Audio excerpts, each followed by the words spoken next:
ख्वाजा तारीफ गुलशन उर्फ टीफी बट को दुबई से किस तरह गिरफ्तार किया गया? खालिद वरिया साहब ने रेड की, बंदों को जब पकड़ना शुरू किया, उसमें अपने बंदे तलाश करना शुरू किया। अचानक एक शख्स के पास शक्ल पर नजर पड़ी, टीफी बट।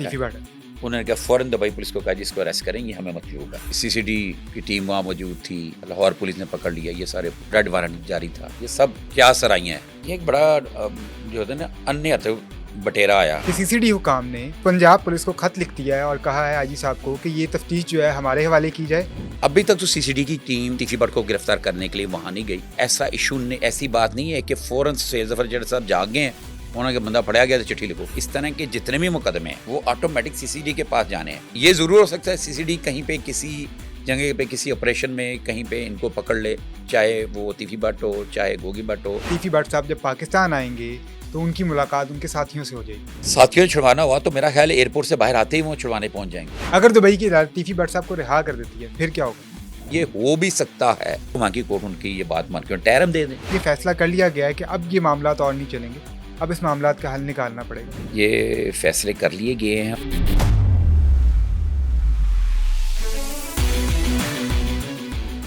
ख्वाजा तारीफ गुलशन उर्फ टीफी बट की गिरफ्तारी के पीछे असल कहानी क्या है, उनको पाकिस्तान कब लेके आया जाएगा और क्या वाकई उनकी तफ्तीश सीसीडी को मुंतकिल की जा रही है, ये सब जानने के लिए आज के पॉडकास्ट में हमने दावत दी है नसीम कुरैशी साहब को। सीनियर क्राइम एनालिस्ट हैं। सर बहुत शुक्रिया आपके टाइम का। बहुत शुक्रिया आपका, आपने हमें बुलाया। सर ख्वाजा तारीफ गुलशन उर्फ टीफी बट को दुबई से किस तरह गिरफ्तार किया गया? ये एक बड़ा जो होता है ना अन्य बटेरा आया वाली कहावत आपने सुनी है, ये बिल्कुल इसी तरह ही हुआ है। मतलब ये जो सारी बातें चल रही है ना सोशल मीडिया पे इधर उधर और मुख्तलिफ पेजेस पे कि सीसीडी की टीम वहाँ मौजूद थी या लाहौर पुलिस ने पकड़ लिया, ये सारे पकड़ लिया, रेड वारंट जारी था, ये सब जो है ना एक क्या सराइयाँ हैं। हम कहेंगे, मैं वो भी हमारे दोस्त ही हैं जो ये बातें कर रहे हैं। एक्चुअली हुआ ये कि ना एक डिपार्टमेंट है एक्स्ट्रा जो एक डिपार्टमेंट जो इंटरपोल के साथ डील करता है, पुलिस का डिपार्टमेंट। सही। अच्छा उस डिपार्टमेंट के लोग जो है ना पहले से रेड वारंट का ये एक सिलसिला चलता रहता है जी। ठीक है। जब से ये डील हुई है पाकिस्तान की और उसकी दुबई की मुल्ज़मान के हवाले की, तो ये उनका चलता रहता प्रोसेस में रहता। ये थोड़ा लेंथी प्रोसेस होता है, लंबा प्रोसेस होता है। तो वो पहले से कोई 2 मुल्ज़मान थे जिनकी गिरफ्तारी के लिए गुजरांवाला के हैं खालिद वरिया नामी डीएसपी जी। वो वहाँ पे अपनी टीम के साथ गए हुए थे और दुबई पुलिस के साथ। मतलब ये नाज़रीन के जानने के लिए ज़रूरी है कि ये जो बात हो रही है कि रात के इतने पहर कोई इतने पहर के कह रहा है गिरफ्तार हो गई, ये वाकया जुम्मे और हफ्ते की दरमियानी रात को ही हुआ। ठीक हुआ ऐसे ही है। एक दावत थी, दावत पे जैसे मुस्लिम लोग थे तो ये भी मधु थे। आपको पता है कि इनकी वर्थ वैल्यू तो है ना जी। और इनकी रिस्पेक्ट भी है। बिल्कुल। पाकिस्तान के अंदर इस वक्त इनके लिए ज़मीन जिसे कहते तंग है। पाकिस्तान के अंदर ऐसा मामला है, लेकिन बैरून मुल्क दुबई बाहर कहीं पे वहाँ पे तो ये उसी तरह जो स्टेटस इनका यहाँ पे था और इनको मुबैना तौर पर अंडरवर्ल्ड भी कहा जाता है। और आपको पता है दुबई किसी दौर में अंडरवर्ल्ड की ही तफरीगाह थी। जी। तो ये वहाँ पे उस दावत में गए हुए थे। तो वो खालिद वरिया साहब ने मुखबर की इतला के मुताबिक जो एक प्लान्ड एक ऑपरेशन था और वहाँ पे किसी को बुलाया गया था, यहाँ पे कुछ बातें हो रही हैं मुख्तलिफ किस्म की। तो वहाँ पे जब उन्होंने रेड किया तो दुबई पुलिस के साथ खुद नहीं ये कोई इंडियन फिल्म नहीं है कि वो गया उत्थे जाके रेड कर गया, खुद ही छापे मार रहा, खुद ही एक नहीं। दुबई एक प्रोसेस होता है, उस प्रोसेस की दुबई पुलिस से जब रेड किया तो वहाँ पे इनको भी पाया। जब इनको पाया तो उसने पहचान लिया। अच्छा। तो उस वक्त उसने इनको वहाँ पे गिरफ्तार करवाया दुबई पुलिस से कि ये हमारा बड़ा मोस्ट वांटेड मुल्जिम है, जो ख्वाजा तारीफ उर्फ गुलशन टीफी बट साहब। तो इस तरह वो इस वक्त जो है ना दुबई पुलिस की हिरासत में। अच्छा, यानी आप कह रहे हैं कि स्पेशली टीफी बट को गिरफ्तार करने नहीं गए थे, किसी और मुल्ज़िमान को गिरफ्तार करने गए थे, तो वहाँ टीफी बट साहब इत्तफाकन मौजूद थे। बिल्कुल, मैंने यही कहा है और यही सच है। उसकी वजह यह है कि ना इनका एक और मैं बात बताऊँ, वो बहुत सारी मैंने खबरें ये भी देखी कि रेड वारंट जारी और आज से कुछ दिन पहले जारी, वो अभी कोई जारी नहीं हुई। ये तो बहुत दफ़ा खबरें आई कि कभी रेड वारंट जारी सर वो तो खबर ऐसे होता है ना कि व्यूज़ के लिए और अपनी खबर की अहमियत के लिए हमारे दोस्त कुछ जो है ना इस तरह की बात कर देते हैं, सही। क्योंकि हमारी ट्रेनिंग, हमारी तरबियत इस तरह की है। मिसाल के तौर पे जैसे हमारे चीफ है, मैं जंग ग्रुप से हूँ, तो मीर शकील उर रहमान साहब, हम अगर उनको कोई खबर कहें ना, सर ये खबर है, तो उससे पहले पूछे मौकफ लिया दूसरी पार्टी का। वो उस वक्त तक नहीं हमारी खबर छपती, चाहे जितनी बड़ी मर्जी खबर हो, वो जब तक हमारे पास दूसरा मौकफ ना हो। सही। ठीक है ना, हमारे पास उसकी तस्दीक ना हो। ठीक है, तो हमें ये तो ट्रेनिंग है अपने मीर शकील रहमान साहब की, मैं उनको अपना उस्ताद मानता हूँ और वो सबसे बड़े जर्नलिस्ट हैं। तो जो उनकी तरबियत के मुताबिक हम मैं भी ऐसी बातें कर सकता हूँ, बहुत सारी ऐसी सनसनीखेज ख्यालात का इजहार कर सकता हूँ, जो बेसिकली, क्योंकि मैं जो हूँ जर्नलिस्ट हूँ, सही। मैं एक रिपोर्टर हूँ। मेरे वीलॉग में, मेरे तबसरे के अंदर इंफॉर्मेशन जो होगी वो किसी बेस के ऊपर होगी। अगर उसकी बेस नहीं है तो उसकी मैं इंफॉर्मेशन नहीं दूंगा, अपने व्यूज़ के लिए भी नहीं दूंगा, अपनी खबर की अहमियत बनाने के लिए भी नहीं दूंगा, और सनसनी फैलाने के लिए भी नहीं दूंगा, और अपनी खबर की इंपॉर्टेंस दिखाने के लिए भी नहीं दूंगा। जनाब ये बात, ये ऐसे, वो मैं कभी नहीं करूँगा। ना ही मैं कोई झूठा बयान दूंगा कि मैंने खुद देखा है, ठीक। नहीं ऐसे करूँ। हम वो वही खबर देंगे जो है आज अब तक के, जो हमें ज़राए से मालूम है। अब ज़ाहिर है वो दुबई का वाक़या है, जी।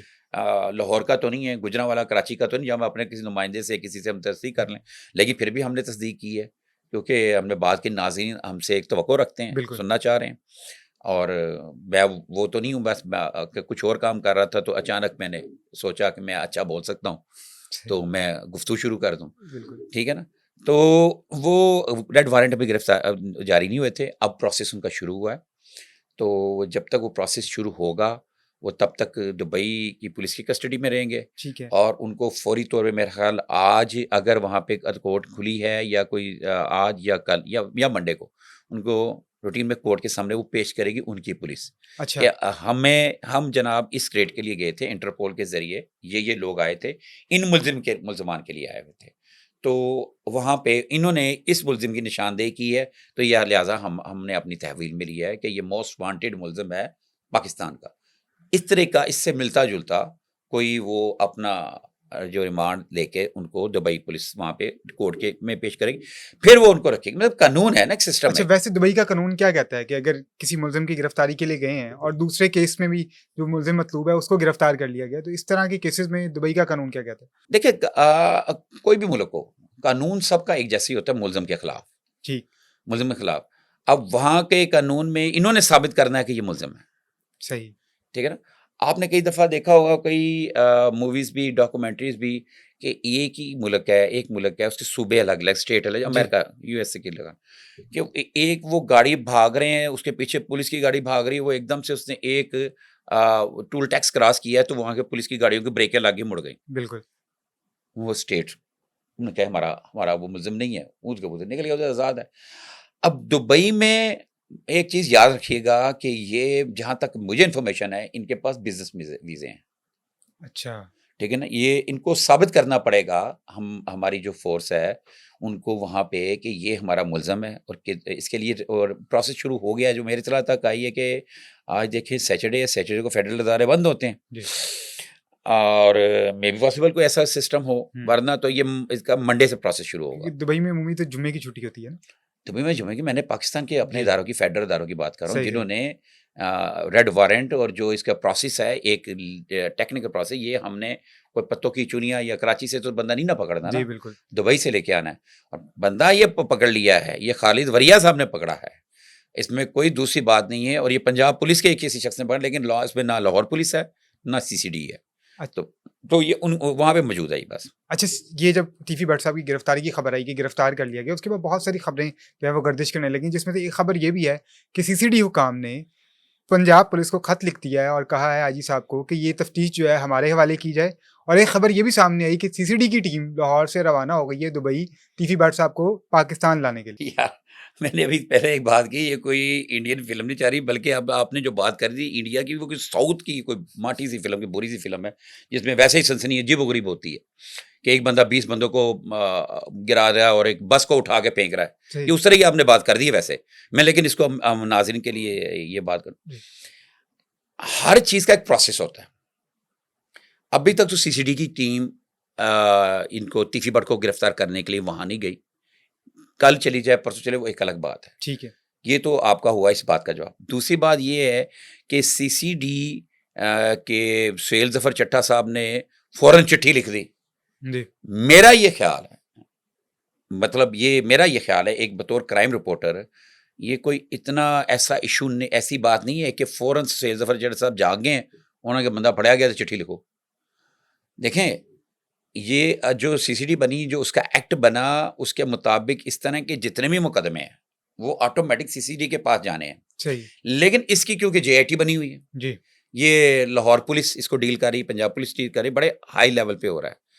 तो ऐसा कोई सीन नहीं है कि इसकी मिसल फौरी सीसीडी को चली जाए।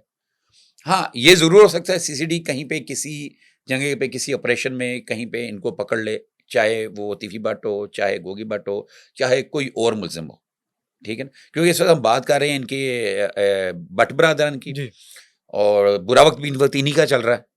तो उसके बाद बात कर रहे हैं, तो मैं इसके आपको ये वाज़िया कर दूँ कि सीसीडी भी एक कानून के दायरे में चलती है, कानून के मुताबिक चलती है, और ना ही ये किसी फ़िल्म का सीन है कि यहाँ से शिफ्ट करके उड़ गए, स्पेशल जहाज़ में चले गए, या जेम्स बॉन्ड की फ़िल्म है कि हर चीज़ आते ही आगे वो वहाँ पे गया, लाइसेंस टू किल उसके पास है, वहाँ पे जाके पकड़ लें।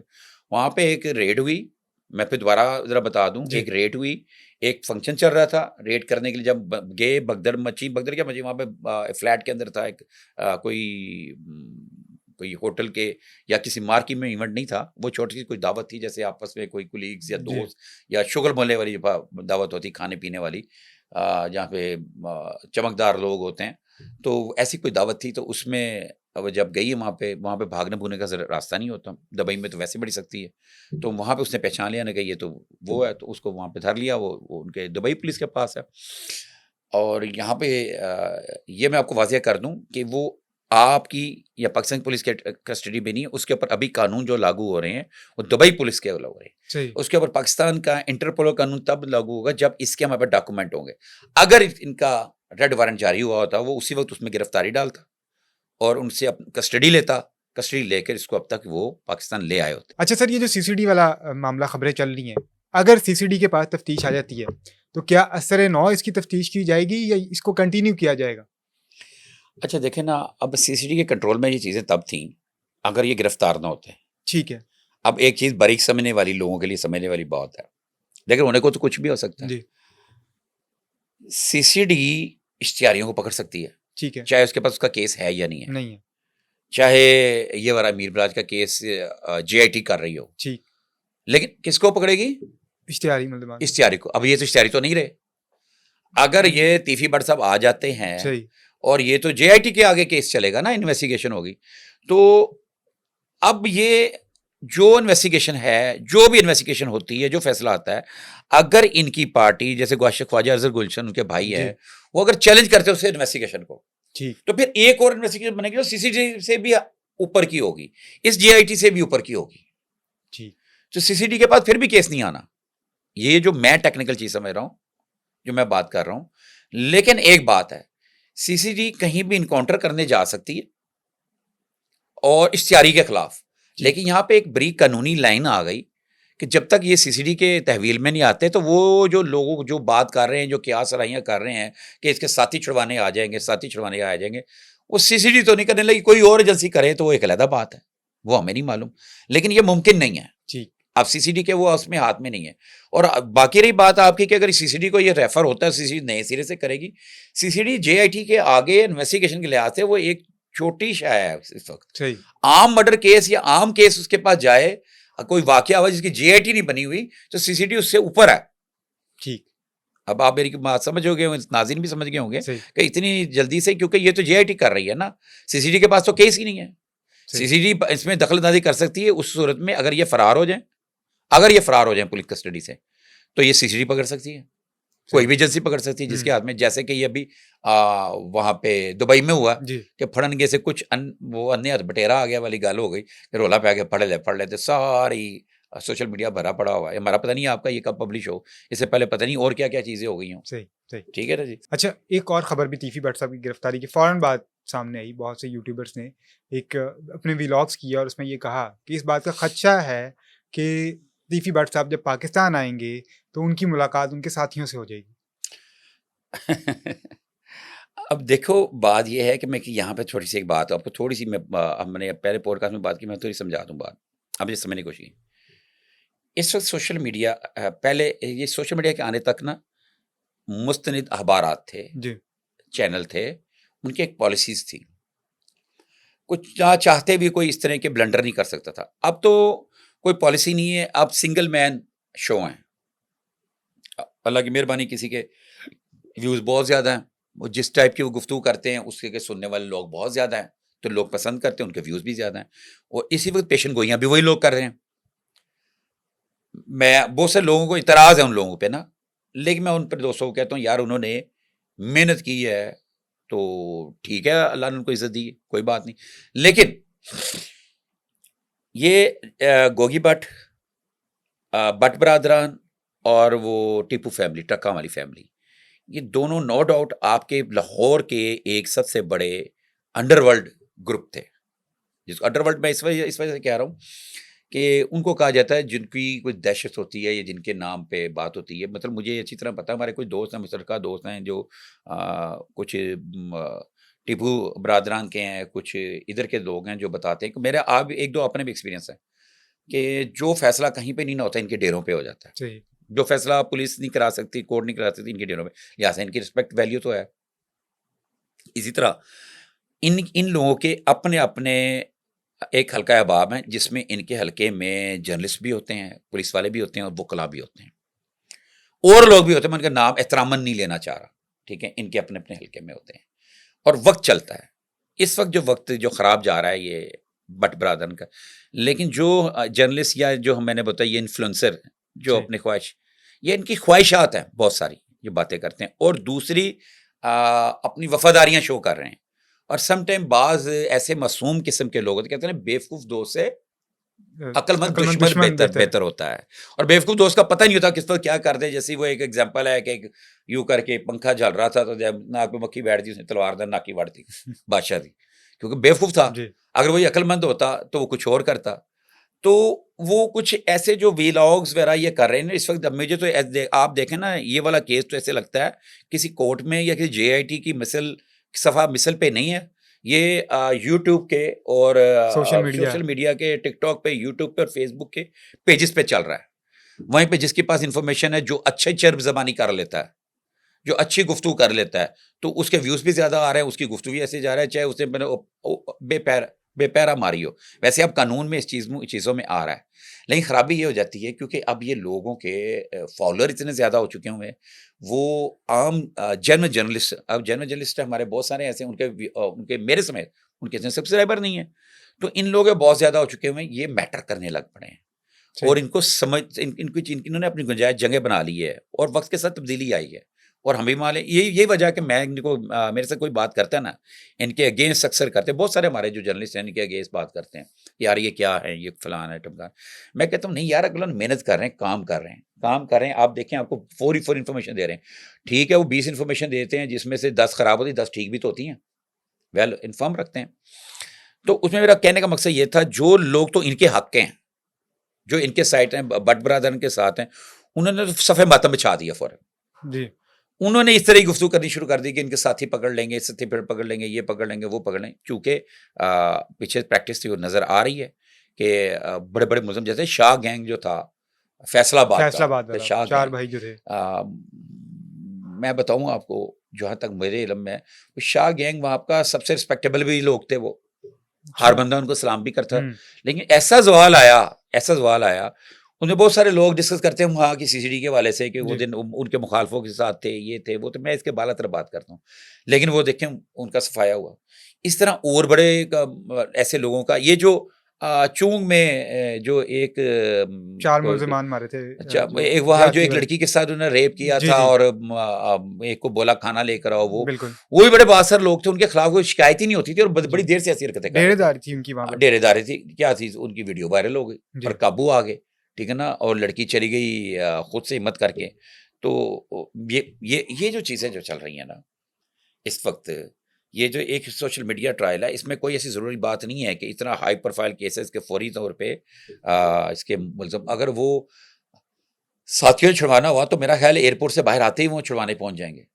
अगर कोई ऐसी बात हो, लेकिन ये एक मफरूज़े हैं, एक ये चीज़ें हैं। तो हमने एक बात की थी पिछले पॉडकास्ट के अंदर एहसन शाह के एक मर्डर की, जी, जी। ठीक है? मैं आपको एक बात बताऊँ, जिस वक़्त एहसन शाह मर्डर हुआ, होता क्या है? ज़रा समझें बात, कि फरवरी में मेरा ख़्याल है थी 18 फरवरी थी या 2024, जी। ठीक है ना? कोई मेरा ख़्याल ऐसे ही कोई डेट थी 18 फरवरी 2024 को एक शादी की तकरीब में, वो जो है सोसाइटी है, बड़ी मशहूर सोसाइटी है जिसका उसमें कोई शायद तकरीब के अंदर वहाँ पे वो उसके ऊपर हमला होता है, बलहाज के ऊपर। बिलाज के ऊपर। जो जो शूटर था जिसने 4 गोलियाँ 5-4 मेरा 4 गोलियाँ जिसने बिलाज को मारी सामने खड़े होके, जी। उसको मौके पर ही मार दिया गया। जी, वो जो मुज़फ़्फ़र था। मुज़फ़्फ़र उसका नाम था और जिसके बारे में बताया गया कि वो मालशिया था तीफ़ी भट्ट साहब का पर्सनल, ठीक हो गया। मौके पे मर गया। जी, वो बता सकता था कि मुझे किसने हुक्म दिया बिल्कुल। या मैं किसके हुक्म पे आया। फिर उसके पर पुलिस ने उसके बाद अपनी इन्वेस्टिगेशन की बड़ी साइंटिफिक तरीके से करते वो पहुंच गई एहसन शाह के तक, एहसन शाह के। ठीक है ना? अब एहसन शाह एक वाहिद बंदा था जिसने वैसे तो कोई सबूत नहीं थे, जी, तीफी भट्ट साहब को और गोगी भट्ट साहब को इन इस केस के साथ जोड़ा। बिल्कुल। अब अगर एहसन मर जाता है तो बेनिफिशियरी कौन हुआ? ऑब्वियसली जो मुल्ज़िमान है। मुल्ज़िमान है तीफ़ी भट्ट वगैरह। लेकिन गोगी भट्ट साहब ने अभी हालिया अपने लोगों को इंटरव्यूज़ दिए हैं, जो जब वो पेश हुए कोर्ट के जी। बाद, उन्होंने एक इंकशाफ किया था कि जनाब एहसन खां को किसने क्या क्या नाम था अमीर कि मौसम पे इल्ज़ाम लगाया मौसम पे मुबैय्यना तौर इल्ज़ाम है पे कि कि उसने अपने हाथों से मारा है पुलिस कस्टडी में। जी, आपने मुझसे सवाल किया, मैंने कहा जी वो एक बात कोई कर रहा है जो वो है गोगी भट्ट, वो आम आदमी नहीं है।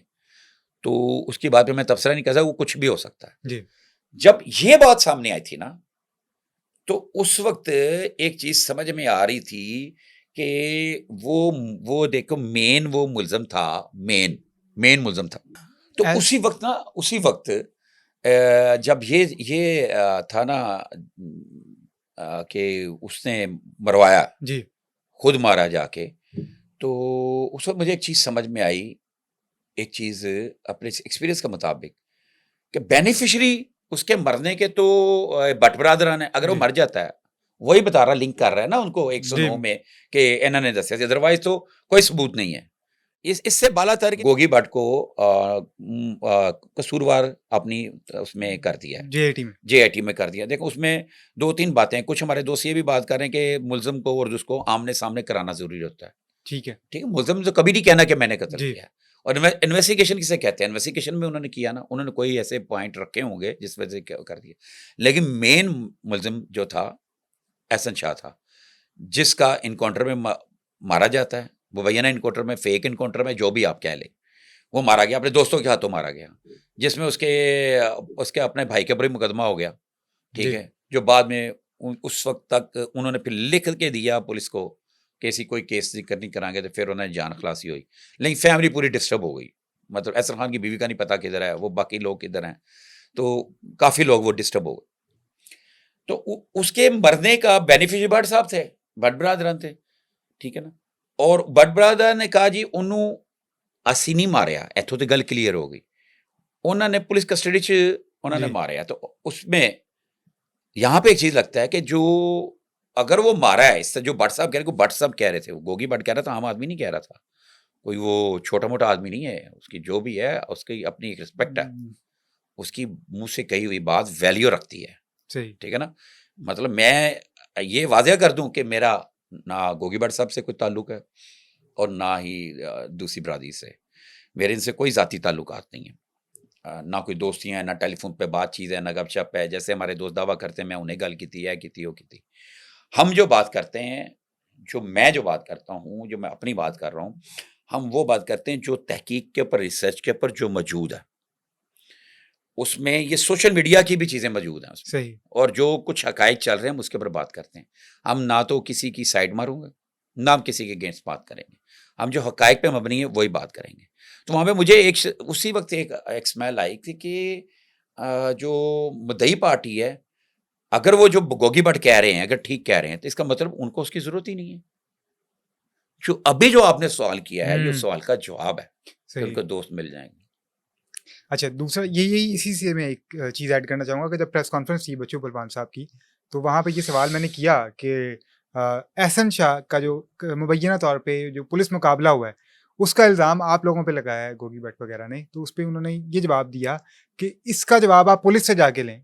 हम इसका जवाब कैसे दे सकते अब देखिए ना, मैं अभी एक बात अपनी क्राइम रिपोर्टिंग के एक्सपीरियंस से मुताबिक मैंने जो बात की है अभी, आपने उसी की वो बात दोबारा कर दी, उसका जवाब वही है जो मैंने आपको बताया कि उनके इस आंसर से कि आप पुलिस से पूछें, इससे लगता है उनको उसका वज़न था ही नहीं। सही। लेकिन जब उसका मर्डर हुआ था तो फिर उसको बहुत सारे लोगों ने मेरे से डिस्कस किया, लो जी उन्होंने मरवाता जो अपने खिलाफ गवाह नु।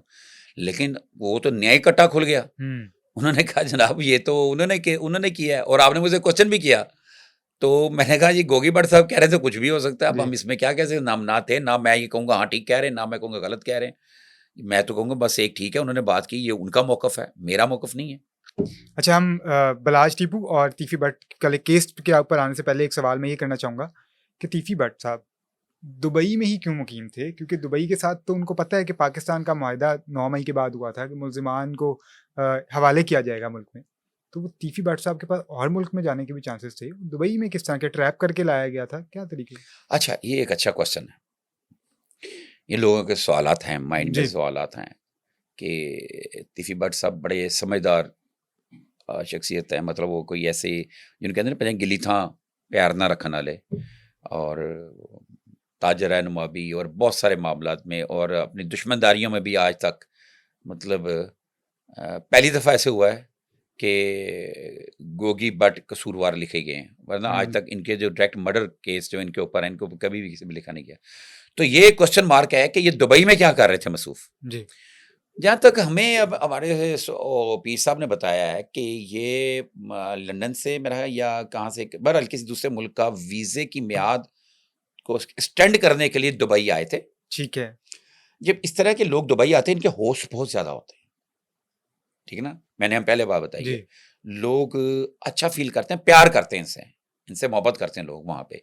वो जो ओवरसीज़ पाकिस्तानीज़, वो कहते हैं हमारे पास आए, हमारे पास आए। ये डॉन मुल्ज़िम तो यहाँ पे हैं, वहाँ पे सेलिब्रिटीज़ हैं। तो इसी तरह ये जो है ना, अपने रूटीन में छुप के चोरी से आए थे, आराम से। इन्होंने ठीक कहा है। था कि मैं इधर से एक एंट्री डालूँगा, वापस जाऊँगा तो मेरा वो वीज़ा एक्सटेंड हो जाएगा। एक्सटेंड हो जाएगा। तो इस उसी चक्कर में जब आए, इन्होंने कहा दावत है भाईजान आ जाओ। हुँ, और ये इस तरह की दावतें हमारे यहाँ भी चलती रहती हैं, और ये ऐसी दावतें बहुत ज़्यादा होती हैं, जिसमें इंडस्ट्रियल्स, बिज़नेसमैन जी, लोग शाम को जाके अपना-अपना दुख-सुख करते हैं और सुकून लेते हैं और रिलैक्स करते हैं, गप लगाते हैं, खाना अच्छा फूड खाते हैं, अच्छा म्यूज़िक सुनते हैं और आ जाते हैं। अगर दुबई की अदालत तीफ़ी भट्ट साहब को रिहा कर देती है, फिर क्या होगा? हाँ, आपने तो मेरे सवाल का जवाब खुद ही बता दिया ना। देखें, अब हमने जो पहले बात कर रहे थे ना, ये एक समझने वाली बात है नाज़रीन के लिए। वहाँ पे वो खालिद वरिया साहब ने रेड की, जी, वहाँ पे जो भी माहौल था, बंदों को जब पकड़ना शुरू किया, उसमें अपने बंदे तलाश करना शुरू किया, अचानक एक शख्स के पास शक्ल पे नज़र पड़ी। उन्होंने कहा यार ये तो तीफ़ी भट्ट है। तीफ़ी भट्ट है। उन्होंने कहा फ़ौरन दुबई पुलिस को कहा जी इसको अरेस्ट करें, ये हमें मतलूब है ठीक है। और ये बहुत मोस्ट वांटेड है। उन्होंने गिरफ्तार कर लिया। अब वहाँ पे जो है, दुबई का कानून है ना, जी, एक मुआहदे के तहत आपके हवाले करना है ना। इनकी तो अभी कोई डॉक्यूमेंटेशन, रेड वारंट वगैरह नहीं है, नहीं है। उसका प्रोसेस जारी है। उसके प्रोसेस में हो सकता है 2 दिन लग जाएँ, 3 दिन लग जाएँ, 1 वीक लग जाए और 2 वीक लग जाए। मतलब ये कोई बड़ी बात नहीं हो सकता, मंडे की शाम को आ जाए, कोई प्रोसेस पूरा हो जाए, सही। जल्दी से। इस रेड वारंट बनने हैं, उसका एक प्रोसेस है। आज देखें सैटरडे कल संडे है, 2 दिन फेडरल हमारे यहाँ के दफ़ातर बंद होते हैं। हम ये अभी जी, आप ही के पॉडकास्ट में अभी ये बात करके हटे हैं। जी, तो हो सकता है ये कोई हंगामी बुनियादों में ऐसा हो, लेकिन ये हुकूमती लेवल पे कोई इतनी बड़ी चीज़ नहीं, ये तो लाहौर की एक छोटी-सी गैंग वार है। सही। ठीक है ना? जिसके ऊपर हमारे बाज़ दोस्त बड़ी-बड़ी बातें भी कर रहे हैं। कोई इतना बड़ा, देखो मैं आपको बात बताऊँ, जब इस लेवल में एक चीज़ आ जाए ना, तो वो कोई ऐसी अहमियत नहीं होती उनकी। गो ठीक कि है। इनकी वजह से बहुत सारे काम होते हैं, जी, वोट डलते हैं इन लोगों की वजह से। लेकिन जब इस तरह फँसे हों, तो कोई इतनी वैल्यू नहीं होती। तो अब वहाँ पे ये मुमकिन क्या, ये हो भी सकता है कि वहाँ पे इनके कोई वकील तगड़े, वहाँ के लोकल वकील जी, तगड़ा वो करे, और वहाँ पे ये मुमकिन है, अब मुझे पूरे लॉ का नहीं पता, लेकिन जो थोड़ा बहुत पता है वो हम शेयर कर सकते हैं। ये हमारी असेसमेंट या फिर हमारा एक अंदाज़ा आप लगा लें नाज़रीन के लिए, लेकिन हम अंदाज़े वैसे नहीं लगाते, लेकिन वो ये है कि वो ये साबित कर दे कि जो अक्सर होता है, मेरे यहाँ पे हमारा ये होता है, ये साबित कर दे कि जनाब ये यहाँ पे इनोसेंट शहरी है, हमारे यहाँ पर विजिटर है, ये इसका बिजनेस वीज़ा है या इसका विजिट वीज़ा है, जो भी, जहाँ तक मुझे इत्तला है कि बिजनेस वीज़ा है, तो ये यहाँ पे मौजूद शहरी है, यहाँ पे ये बैठा हुआ था, जहाँ पे ये फलाने लोगों को गिरफ्तार करने के लिए आए, ठीक, उनके साथ ये हमारे शरीफ आदमी को पकड़ लिया। अगर इनके पास कोई सबूत है तो पेश करें, उस वक्त तक जब वो कोर्ट में पेश करें उस वक्त तक तो सबूत नहीं होना ना, जी जी, वहां पे जज की मर्जी है। अब सही, जज गोगी भट्ट की तरफ नहीं होगा, ये सॉरी गोगी भट्ट कह रहा तीफी हूँ, बट, तीफी भट्ट साहब की तरफ नहीं होगा, या पे तीफी भट्ट के खिलाफ नहीं होगा, या फिर अपनी पुलिस के खिलाफ नहीं होगा, वो कानून देखेगा। ठीक, अगर वो जज वहां पर ये समझ ले कि जो वकील ये बात ठीक कर रहा है कि ये मौजी शहरी को इसको बीच में लपेटा जा रहा है, इसका जब तक कानून नहीं है, जब कानून आएगा फिर गिरफ्तार करें इसे, तब तक कि इसको जुडिशल में इसको उसमें अदालत में इसको अपनी कैद में रखना ठीक वो है, लीगल नहीं है। कानून है ना वहाँ पे एक चीज़, जी आपको जी, पता, चोरी हो तो हाथ काट देते हैं, तो ये हो भी सकता है। मतलब सही, मैं आपको ये बात बता दूं कि ये हो सकता है कि उनकी कोर्ट जो है ना तीफी भट्ट को जब उनको वो पेश करे तो उनका वकील पेश करके वो ये कहे कि जनाब जी यहाँ पे तो एक शरीफ शहरी के तौर पे वो आया है, शरीफ विजिटर के तौर पे आया है, शरीफ बिजनेसमैन के तौर पे आ रहा है, तो हो सकता है वहाँ की कोर्ट उनकी ये बात मान के टैरम दे दें। अब वो गिरफ्तार हो गए, पाकिस्तान लाया जाएगा, आगे क्या प्रोसीजर होगा? अब देखें जी, पहली तो बात ये है कि वो 1 2 3 4 दिन जिस भी दिन वो इनके प्रोसेस में अगर वो वहाँ रहते हैं जी, तहवील में, अभी जो हमने एक खदशा ज़ाहिर किया है, अगर वो वैसे हो जाता है, तो फिर तो पता नहीं ठीक, कब आएगा।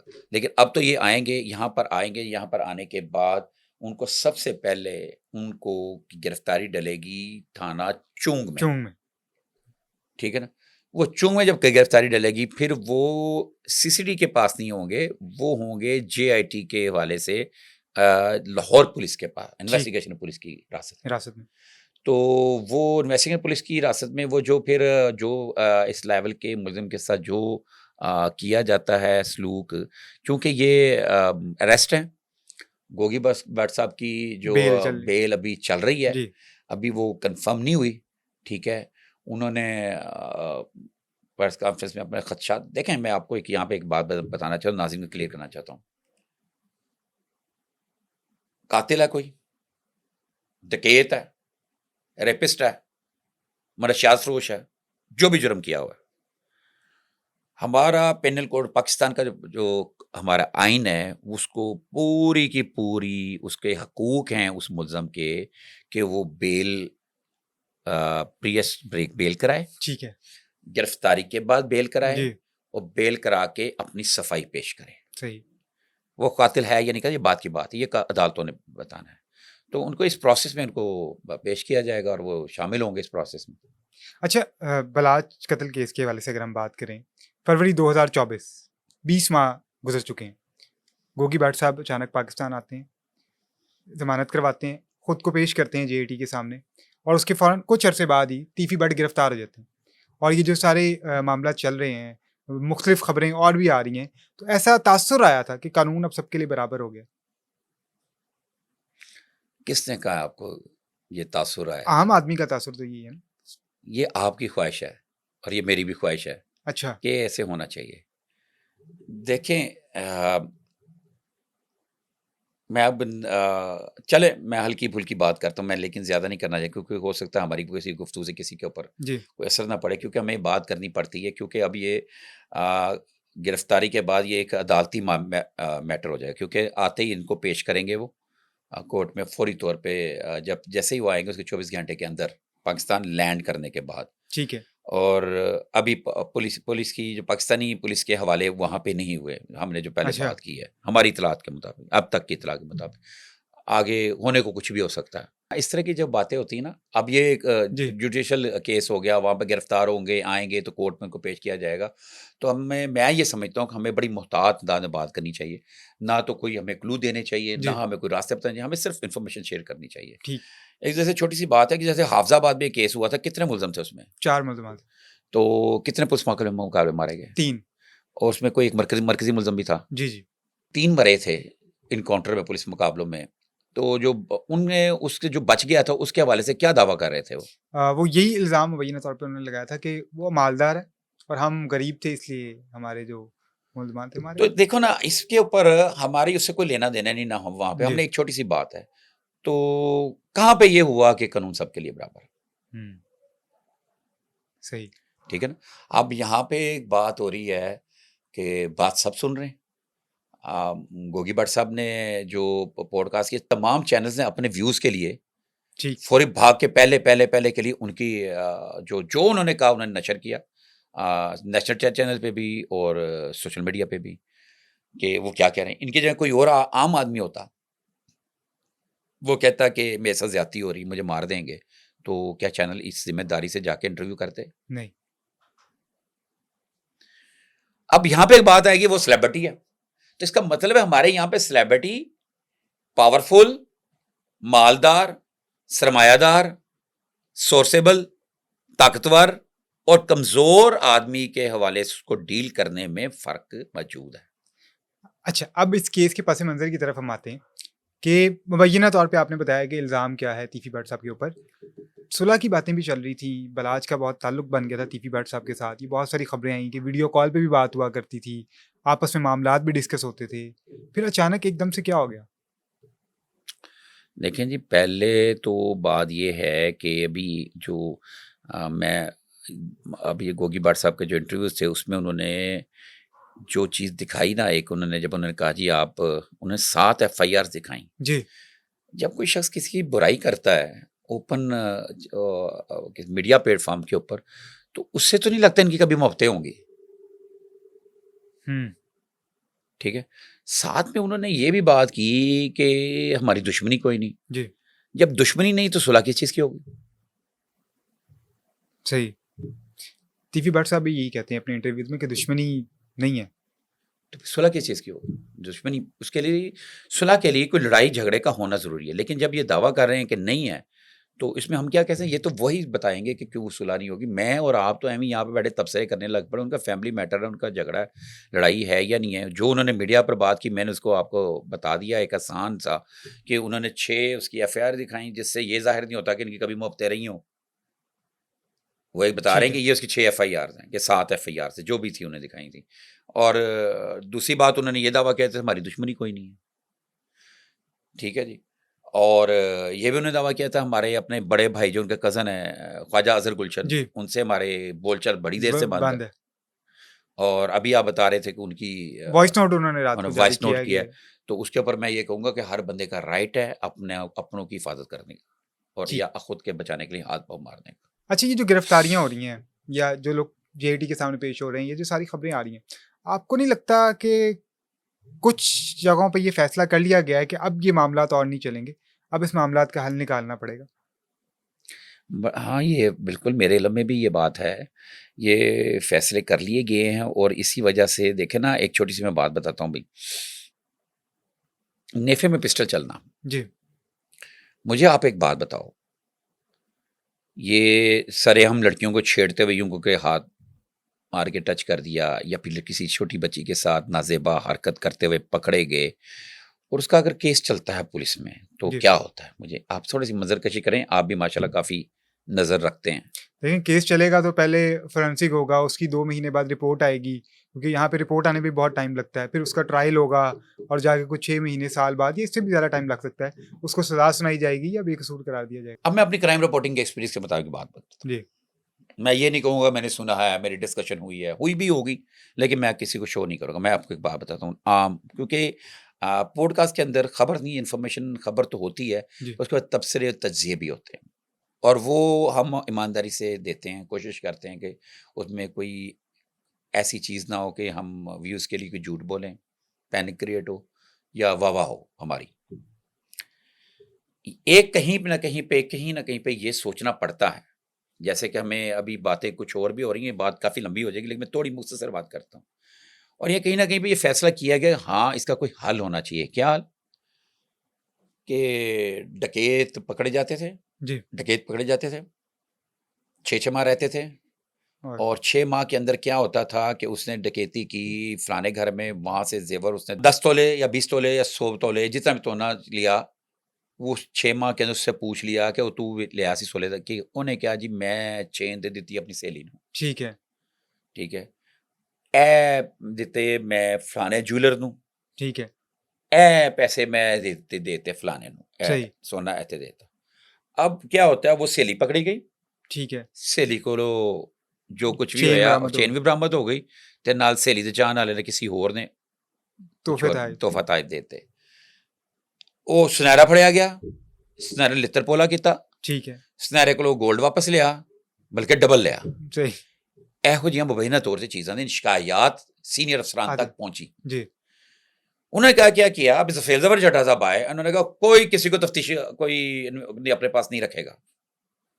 मैं आपका बात बताऊं, पुलिस को FIR के दिन ही पता चल जाता है कि असल मुल्जिम असल कातिल कौन है, अच्छा। पता चल जाता है। तो फिर जो इतने साल केस लटकाए जाते लेकिन हैं, पुलिस फैसला नहीं कर सकती, अदालत ने फैसला कर अदालत, दिया। अच्छा, अब ये आए, इतना हुआ, उसको फिर डकैत को अंदर जेल भेज दिया गया जी। 6 माह के बाद। वो अल्लाह का बंदा, इतनी मार खाई होती है इसने, वो जब जेल में जाता है उसके अंदर फोर और सुधरने वाली कोई चीज़ नहीं होती। वहाँ पे आते उसको 1-2 और पहलवान मिल जाते हैं, सही, कोई बेगुनाह लोग अंदर गए हुए मिल जाते हैं, उनको भी होता है, रिवेंज होता है, कोई किसी की वो फिर एक नया गैंग बन जाता है। वो सारे के सारे वो बने होते हैं, खलनायक बने होते हैं। और वो क्या कहते हैं, वो जो थी इंडिया की एक और मूवी वास्तव, सारे वास्तव बने होते हैं और कंपनी फिल्म वाले करैक्टर जी। बने होते हैं। ये मतलब अपने को मौला जट बने होते हैं, तो वो अपने आप में हीरो बने होते हैं। मैंने देखा इन लोगों को ना, मैंने इंटरव्यूज भी किए हैं माजी में, तो वो अंदर से बाहर से निकलते हैं, निकल के फिर अपने दोस्तों को निकालते हैं, निकाल के फिर नया गैंग बनता है, फिर वारदात करते हैं और जोर से, मुंह पकड़ा जाता है, आज नहीं कल दूसरी के पकड़ा जाता है, प्रोसेस से निकलता है, फिर कोर्ट जाता है, कोर्ट में इसको बुलाया जाता है। अब बुलाने का तरीका क्या होता है, हेलो इकबाल साहब बोल रहे हो? हाँ जी जी जी जी इकबाल साहब, मैं फलाने थाने तो बोलना पे, थाना पत्तों की तो या जेड़े भी जो भी कोई थाने ABC थाना ये तो बोल रहे हैं। हाँ जी, और तुझे डकैती का पर्चा कराया सी? हाँ जी, कल तो पेशी गई सुबह फलाने मजिस्ट्रेट सुबह पहुंच जाना। गरीब बंदा तो वैसे डर जाएगा। मेरा अपना मोबाइल जी, मैं पंजाब यूनिवर्सिटी के बाहर खड़ा, doctor Haider Ashraf DIG operation थे, उनको पढ़ने लिखने का बड़ा शौक था, सही, तो वो मेरे डिपार्टमेंट फेलो हैं, उनका एडमिशन हुआ था PhD में सोशियोलॉजी में, सही, ठीक है। तो मैं वहाँ पढ़ाता था उसको ऑनर्स को, तो उन्होंने आना था, तो मुझे कहा यार मैं आ रहा हूँ, कोई उनकी असाइनमेंट थी, क्या डॉक्यूमेंट थे उन्होंने जमा कराने थे, तो हमारी गपशप हो जाया करती थी। तो डॉक्टर साहब ने आना, तो उन्होंने कहा जी यार मैं जा रहा हूँ CM ऑफिस, तो मैं तुझे भेज रहा हूँ, तू मेरी जमा करा दे असाइनमेंट, ठीक है। मेरा ताल्लुक नहीं था, लेकिन मैंने कहा चलो जमा करा दूँ। मैं वेट कर रहा हूँ गेट के ऊपर, मैं गलती से गाड़ी में यूनिवर्सिटी की पंजाब यूनिवर्सिटी गेट नंबर 1 से निकल के सामने जो दीवार है अनमोल की, मेरा शेख ज़र से पहले अनमोल की दीवार के सामने मैं खड़ी कर ली। मैंने कहा आएगा उनकी जो गाड़ी यूं करके मुड़ेगी, मुझे पकड़ाएगी, तो मैं टाइम वो, क्योंकि वो बंद हो गया था डिपार्टमेंट, 5 बजे बंद हो जाता है, इवनिंग वाले क्लर्क जा चुके हुए थे। मैं कहा कल ही जमा करानी थी, मैं वहीं से पकड़ लेता हूँ। साथ ही ठक ठक शीशा खड़का, तो जनाब वो डाकू हज़रात थे, उन्होंने जनाब मुझे कहा जी, मैंने कहा मोबाइल, उन्होंने कहा नहीं वॉलेट कार्ड। अच्छा। मैंने जेब में पैसे थे, बेटे की फीस जमा करानी थी, नहीं करा सका, तो मैंने ऐसे खींचा एक नोट, ऐसे लगा, वो ऐसे लगा जैसे स्टेपल हुए, सारे पैसे बाहर आ गए, वो चले गए, डकैती हो गई, लेके चले गए। उसके लिए मुझे फोन आया, ठीक, दोस्त ने, हेलो आप पर्चा दर्ज कराया सी? मैं कहा हाँ भाई, क्यों ऐसी? अब ये मुझे कोई वेरिफिकेशन वाला फ़ोन आ रहा है, कोई 2-3 फ़ोन आ रहे हैं, ये फ़ोन आ रहे हैं। अब मुझे बताओ कि मैं तो क्राइम रिपोर्टिंग करता हूँ, मैं चीज़ों को जानता हूँ, मैंने सुना आराम से, हाँ यार ये, जब उसने और चढ़ बात की ना, तो मैंने उसको डांट दिया, ये बात खत्म हो गई। फिर कोई मुलज़िम पकड़े गए, उन्होंने बताया होगा हमने वो वारदात की है, फलानी की है या नहीं की है, फिर फ़ोन आया जी, हेलो नसीम बोल रहा है?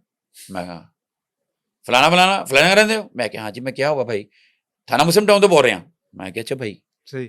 डकैती हुई सी, पर्चा दर्ज कराया सी। मैं क्या सुबह पेशी ये पहुंच जाई। अब मेरे जैसे बंदे को तरा दिया तो जी, आम आदमी के साथ क्या होगा? ऐसी है। तो होता ये है, बात लंबी हो गई, कि वो जो मुल्ज़िम जाता है तो लोग पैरवी नहीं करते, तो हमारी जो है ना प्रोसिक्यूशन और कानूनी पेचीदगियाँ ऐसी हैं कि वो बेल पे रिहा हो जाते हैं या केस खत्म हो जाता है, बाहर आ जाते हैं, सही। आके फिर वारदात करते हैं। तो फिर सोचा ये गया कि इनका कोई हल होना चाहिए, हुँ, तो फिर इनके दोस्त छुड़ाने आ जाते हैं। सही। तो ये था हल, मतलब गंदगी वाश की गई। हुँ, मतलब मैं आपको एक वाकया एक छोटा-सा खत्म करने से पहले ये बता दूँ कि एक शख्स ऐसा पुलिस मुकाबले में मारा गया कि वो मेरा शरखपुर के कहीं पे पुलिस इन्होंने रेड की सीसीडी ने किसी को पकड़ने के लिए, वहाँ से एक मुलज़्ज़म पकड़ा गया। तो वो वहाँ पे एक मुलज़्ज़म ने वहाँ पे रेड की, तो इनको आपस में वहाँ पे पुलिस मुकाबला हो गया। लेकर नहीं गए रेड की, तो वहाँ पे एक मुलज़्ज़म था, वो भी लड़ा, वो भी मारा गया। जब उसकी शनाख्त हुई तो वो बंदा कौन था भला? वो ऐसा एक शख्स था, इम्मी इम्मी कुमेरी का नाम था, नाम ज़हन से निकल रहा है, शेखुपुरा साइड का था। वो जॉब वाली लड़कियों को फँसाता था, मोस्टली मैरिड लड़कियों को, जो जॉब करती, सरकारी नौकरी में जॉब करती थी।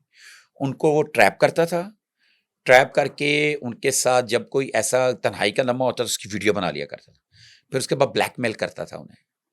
उसकी वजह से 5 से 6 घरों में डाइवोर्स हो चुकी हुई थी, 2 से 3 खुदकुशियाँ हो चुकी हुई थी। ओहो! तो इस तरीके का नसूर भी नहीं फारिग हुआ कि वहाँ पे किसी के डेरे पे था, तो पुलिस से मुकाबले में जब बाद में सर्चिंग की तो मारा वो गया। तो ऐसे चीज़, ये चीज़ और जो मैंने पहले बात की वो नेफे में चलने वाली जी, लड़कियों, वो इसमें लोग शरीफ लोग नहीं जाते। तो ये गंदे लोग, खलीज लोग फिर बाहर आ जाते हैं। बाहर आके वो फिर गरादत करते रहते हैं। हमारे यहाँ पे वो सिस्टम नहीं, बाहर वाले मुल्कों वाला, कि वहाँ पे उनको कोई चिप लग जाती है तो वो यहाँ सही। दाएँ-बाएँ जाएँ तो पता चल जाता है वो कहीं पे जा रहा है, मुल्ज़िम जराइम को कंट्रोल करने के लिए।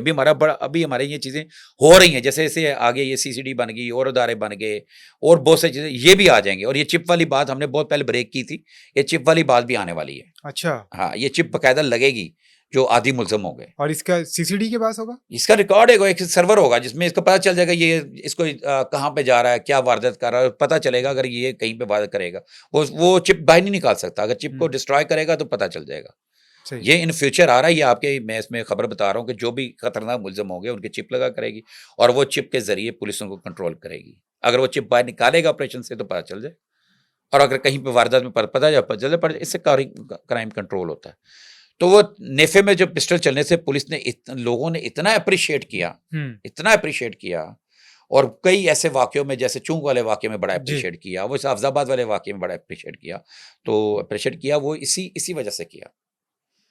तो कानून जो है अपना रास्ता बना ही लेता है। सर, बहुत शुक्रिया आपके टाइम का। नाज़रीन, ये था आज का पॉडकास्ट। उम्मीद करते हैं आपको पसंद आया होगा।